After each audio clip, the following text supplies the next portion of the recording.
د روژې په حالت کې د انزال یو څو ضروري مسایل درته بیانوم.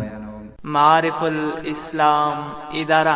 ځکه یو خو ډیر ځوانان د دې پوښتنې کوي ورسره لاس وګریوانې، یا هغه کسان چې نوی واده کړی وي یا څوک نوی له سفره راغلی وي، او بل طرف ته ځوانانو کې څه شرم و حیا دا موجوده وي چې د داسې مسایلو پوښتنه مخامخ له علماو نسي کولی. نو موږ هغه مسایل ورته بیانوو چې د دوی دغه شکوک او شبهات او مشکلات رفع سي.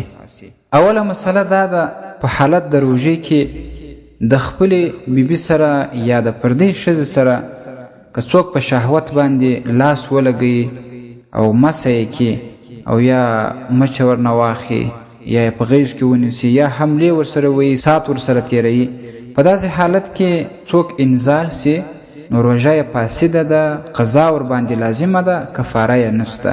او که بیا هم انزال نسی خو دغسې حرکات و کارونه په حالت د روژې کې کول روژه مکروه کوي. نو په کار ده چې د روژه صفا او پاکه وساتل سي. په حالت د روژې کې د ورځې د دې کارونو څخه اجتناب وسي.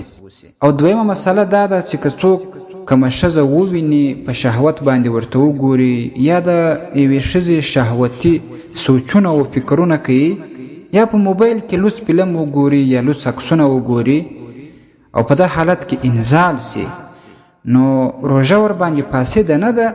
البته داسې حرکات و کارونه په حالت د روژې کې کول یا د ښځې شهوتي سوچونه او فکرونه کول یا په موبایل کې غلط شان کتل، که انسان ورسره انزال سي که نسي روژه ورباندې مکروه کیږي، ثواب ورباندې کمیږي. نو د داسې کارونو څخه اجتناب کول ضروري دي.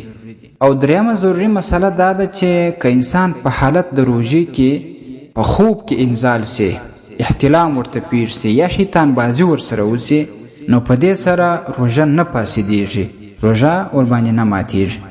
او څلورمه ضروري مسله دا ده چې که څوک د خپلې مېرمنې سره مخامخ خبرې کوي یا د پردۍ ښځې سره، او یا دا چې په موبایل کې خبرې ورسره کوي شهوتي خبرې، بیا د دې څخه انزال پیښ سي. نو د دې انزال دوه صورته دي. یو صورت یې دا دی چې ذکر ته لاس نه دی وروړی، د خپلې کمزورۍ څخه خپله انزال پیر سو، نو په دې سره روژه نه فاسدېږي. دویم صورت د انزال دا دی چې حیا دی په خپل لاس باندې ذکر مسه کوي، لکه بعض ځوانان دا عمل کوي چې د لاس سره زنا کوي، په خپل لاس ځان انزالوي. که داسې لومسو او دا رقم مژل په لاس باندې ورسره راغلی او بیا انزال پیر سي، نو په دې سره بیا روژه فاسده ده، خو بیا هم کفاره نسته، صرف د دې روژې قضایي به راوړي. او پنځمه ضروري مسله دا ده چې که په حالت د روژې کې یو انسان د خپلې مېرمنې سره لوڅ پروت وي او د دې څخه بیا انزال پیر سي، نو دلته هم روژه فاسده ده، قضا لازمه ده، کفاره ورباندې نسته. دا ټول هغه صورتونه دي چې د انسان څخه منی ووځي. دویمه خبره دا ده چې که د انسان څخه په دغه حالاتو کې مزي ووځي، مزي هغه سپینې اوبه دي چې د شهوت په وخت کې راوځي، نو په هغه اوبو وتلو سره روژه مکروه کیږي، البته فاسدېږي نه، ورباندې ماتېږي نه. رد المحتار دویم جلد 411 صفحه، البحر الرائق دویم جلد 202 صفحه، او داشان الفتاوى التاتار خانیه دویم جلد 301 صفحه، او الفتاوى الهندیه اول جلد 204 صفحه.